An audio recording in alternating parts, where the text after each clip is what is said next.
Hello दोस्तों, कैसे हैं आप लोग। दोस्तों, आज की इस वीडियो में मैं आप लोगों से फैमिली विजिट वीज़ा से रिलेटेड बहुत सारी चीज़ों के बारे में डिस्कस करने वाला हूं।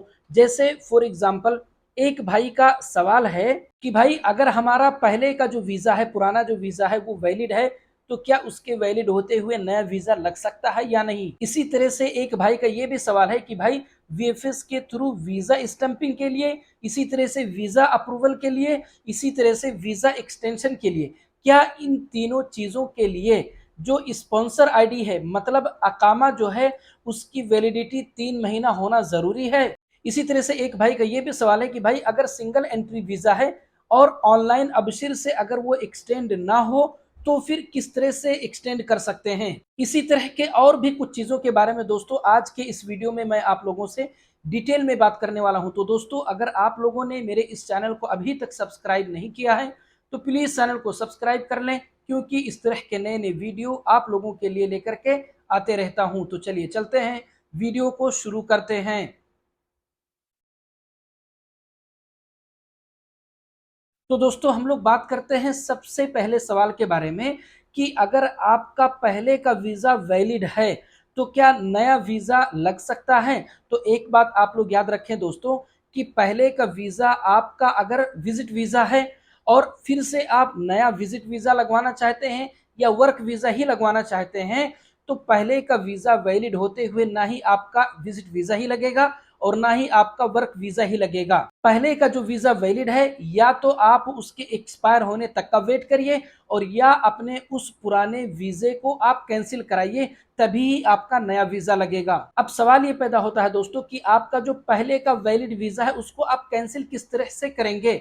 तो दोस्तों, मुझे जहां तक नॉलेज है वो ये है कि जब आप वीएफएस सेंटर में जाएंगे तो वहां पर उन लोगों के पास में एक कैंसिलेशन फॉर्म मिलेगा। उस फॉर्म को फिल करके आप उन्हीं लोगों को दे सकते हैं। और अगर अब कुछ नया तरीका आ गया हो तो आप वीएफएस सेंटर में उन्हीं लोगों से पूछ सकते हैं। उसके बाद हम लोग बात करते हैं कि वीएफएस सेंटर के जरिए से वीजा लगने के लिए, इसी तरह से वीजा अप्रूवल के लिए, इसी तरह से वीजा एक्सटेंशन के लिए, क्या इन तीनों चीजों के लिए स्पॉन्सर आईडी मतलब अकामा का 3 महीना वैलिड होना जरूरी है।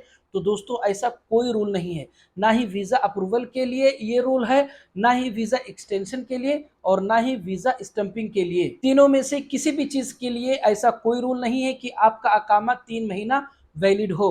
उसके बाद दोस्तों हम लोग बात करते हैं कि अगर सिंगल एंट्री वीजा अबशिर से ऑनलाइन एक्सटेंड ना हो तो आप क्या करेंगे फिर। तो दोस्तों, अगर सिंगल एंट्री वीजा अबशिर से ऑनलाइन एक्सटेंड ना हो तो फिर उसके बाद में उसका एक ही तरीका है, वो ये है कि आप जवाजात जाएं। जवाजात जाकर वहां पर आप अपना वीजा एक्सटेंड कराने के लिए बोलें। अब जो तीसरा तरीका है दोस्तों, वो सिंगल एंट्री वीजा वालों के लिए नहीं बल्कि वो मल्टीपल वालों के लिए है। बॉर्डर के जरिए से एक्सटेंड कराना। सिंगल एंट्री वीजा वाले दोस्तों बॉर्डर के जरिए से एक्सटेंड नहीं करा सकते हैं। सिंगल एंट्री वीजा वालों के पास में वीजा एक्सटेंशन के लिए सिर्फ दो ऑप्शन होता है, पहला ऑनलाइन और दूसरा जवाजात। उसके बाद में एक भाई का ये भी सवाल है कि भाई मल्टीपल विजिट वीजे का जो थर्ड एक्सटेंशन है क्या वो ऑनलाइन हो जाएगा। तो दोस्तों देखिए, जो फर्स्ट और सेकंड एक्सटेंशन है वो इजीली ऑनलाइन हो जाता है, लेकिन अगर हम बात करें थर्ड एक्सटेंशन का तो थर्ड एक्सटेंशन जो होता है वो जल्दी ऑनलाइन नहीं हो पाता है। उसके बाद में दोस्तों एक भाई का ये सवाल है कि भाई जो मल्टीपल विजिट वीजा है उसके ओपन होने का चांस कब तक है। तो दोस्तों, इसके बारे में ना ही मेरे पास में नॉलेज है और ना ही खुद वीएफएस सेंटर वालों के पास में नॉलेज है। उसके बाद में एक भाई का ये सवाल है कि भाई मेरे पास में मल्टीपल विजिट वीजा 1 साल वाला जो होता है उसका इनविटेशन लेटर है, क्या अभी मैं उसको सबमिट करता हूं तो मुझे 1 साल वाला वीजा मिल जाएगा, मतलब 1 साल वाला वीजा लग जाएगा। तो दोस्तों, अभी के टाइम पर अगर देखा जाए तो जो मल्टीपल वीजा 1 साल का है वो किसी का नहीं लग रहा है। हो सकता है कि पहले किसी का लगा हो, लेकिन अभी के टाइम सिर्फ और सिर्फ 90 डेज की वैलिडिटी के साथ ही वीजा लग रहा है, जो कि सिंगल एंट्री के साथ में होता है। उसके बाद में एक भाई का ये भी सवाल है कि भाई मैंने वीजा अप्लाई किया, उसका चैम्बर भी करा दिया, लेकिन अभी भी जब मैं उसका स्टेटस चेक करता हूं तो वीजा रिक्वेस्ट का ही स्टेटस आ रहा है।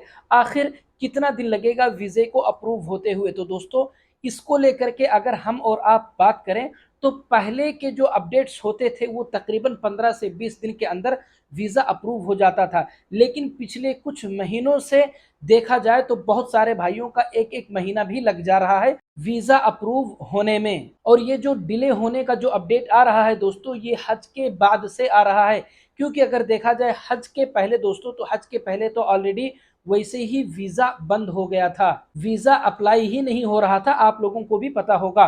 तो दोस्तों, अगर आप लोगों को मेरा ये वीडियो अच्छा लगा, अगर आप लोगों को मेरी बातें समझ में आई है, तो प्लीज़ वीडियो को लाइक और चैनल को सब्सक्राइब ज़रूर करें दोस्तों, ताकि मैं जब भी अपना अगला वीडियो अपलोड करूं तो तुरंत आप लोगों तक पहुंच जाए। मिलते हैं अगले वीडियो में।